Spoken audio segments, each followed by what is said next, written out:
Ce jour-là, j'ai compris que le mal peut venir de celui que tu croyais mort dans ton passé. Il était 10h30 du matin, la maison était silencieuse, trop silencieuse. Mon mari était parti au travail, mes enfants à l'école, c'était un jour comme les autres, je le croyais. Pendant que je balayais le salon, j'ai entendu frapper à la porte. Je vais ouvrir et je tombe sur lui. L'homme que je n'avais pas vu depuis 5 ans, mon ex, le père de mon premier enfant. J'ai eu un petit frisson. Pas d'amour. Non. Un mélange de surprise et de malaise. Mais j'ai fait comme si de rien n'était. Je suis juste de passage. Je voulais voir mon fils, m'a-t-il dit, avec un sourire que je ne reconnaissais plus. J'ai ouvert la porte, je l'ai laissé entrer. Erreur fatale. Je lui ai servi du thé et du pain au lait. Il avait l'air calme, trop calme. On a discuté un peu, rien de spécial.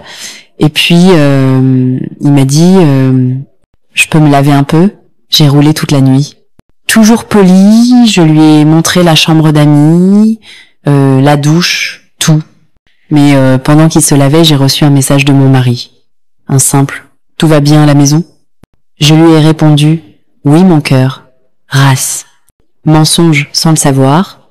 Quelques minutes plus tard, il m'appelle depuis la chambre d'amis. « Tu peux me passer un lait de toilette? STP, ma peau est sèche avec cette eau. » J'ai pris la bouteille dans la salle de bain et en entrant dans la chambre, je tombe sur une scène digne d'un film interdit aux moins de 18 ans. Il est nu, excité, assis sur le bord du lit, me fixant avec un regard qui m'a glacé le sang. Je suis restée bloquée.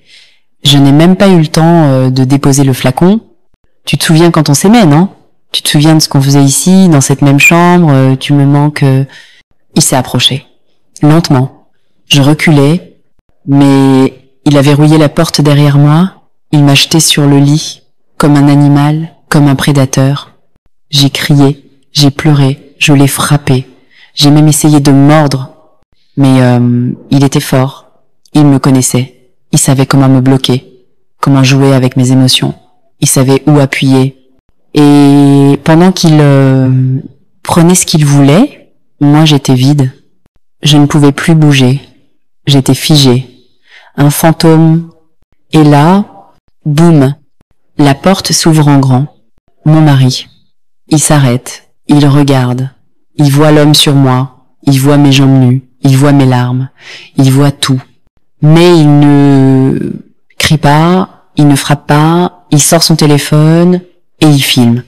Oui, il filme. Il ne dit rien.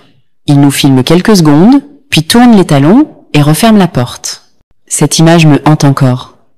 Son regard, c'était plus que de la douleur, c'était la mort. Depuis ce jour-là, mon mari n'est plus jamais rentré dans notre chambre. Il ne mange plus à la maison.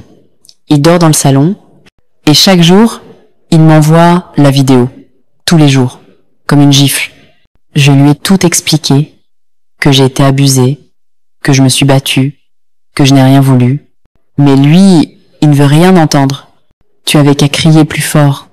Tu as ouvert la porte. Tu l'as laissé entrer. Il m'a jugée, comme si j'étais complice. Comme si j'avais trahi son cœur. Auve. Et pourtant, le pire, c'est même pas ça. C'est que mon ex, il m'a laissé avec des menaces. Si tu parles à ton mari, je balance la vraie vidéo, celle que j'ai prise moi-même pendant l'acte. Oui. En plus de l'avoir fait, il avait planqué son téléphone pour filmer en cachette. Il m'a filmé, comme une bête. Il m'a utilisé, il m'a volé ma dignité, et il me tient maintenant par le chantage.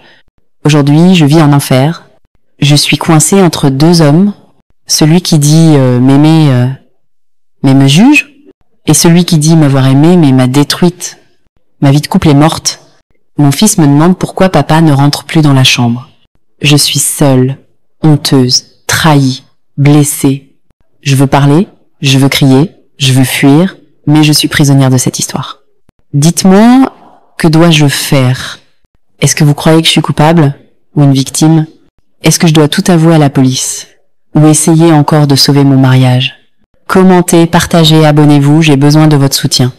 Parce que moi, je ne tiens plus.